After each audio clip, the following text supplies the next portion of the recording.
Hi, I'm Claire, a product specialist at Invent Medical, and in this video, we will be talking about different types of 3D printing. Additive manufacturing, frequently also referred to as 3D printing, is actually the name for a group of many different technologies. They vary vastly in the technology principle, quality, cost, speed, and precision. What they have in common is that the product is gradually built by adding layer by layer.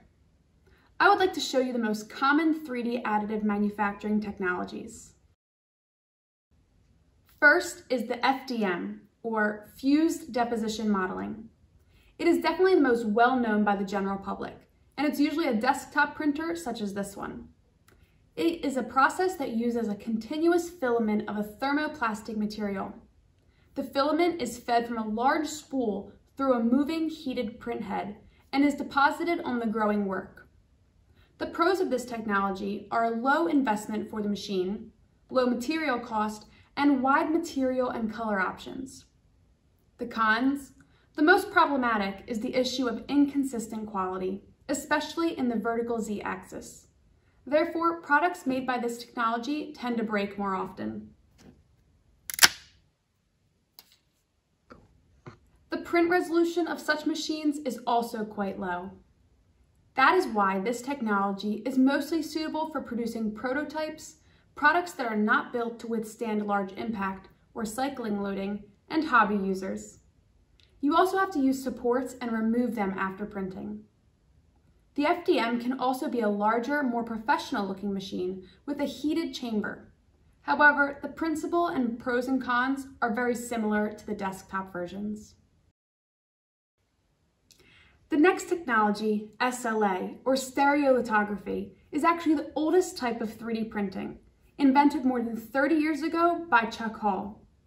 It uses a photochemical process by projecting light that causes liquid resin to link together and form polymers that make up the body of a three-dimensional solid object, layer by layer.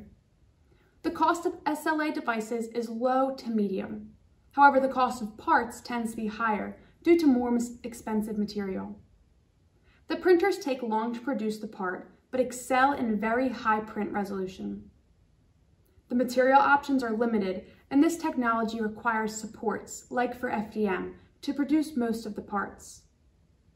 This technology is great for prototyping or creating very precise products. We use it at our clinics to produce very precise molds and models in our anaplastology department. The level of detail is unbelievable.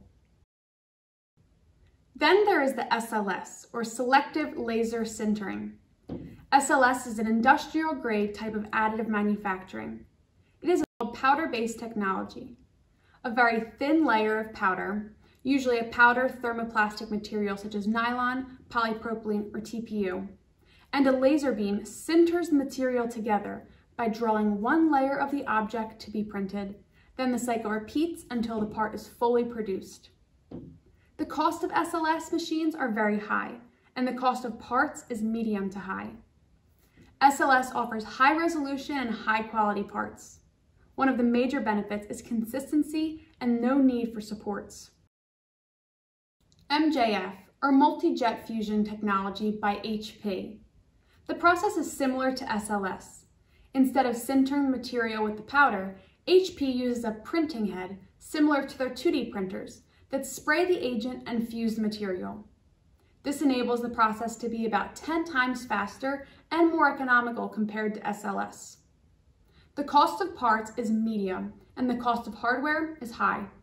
The quality of parts and accuracy is high and consistent. We use powder-based industrial-grade 3D printing to comply with the regulatory requirements and ensure the highest quality. We proudly use HP 3D printing technology. The current disadvantages of both MJF and SLS technology is a limited variety of materials. To overcome this challenge, we need to employ an advanced design that enables us to achieve the various mechanical properties with the same material.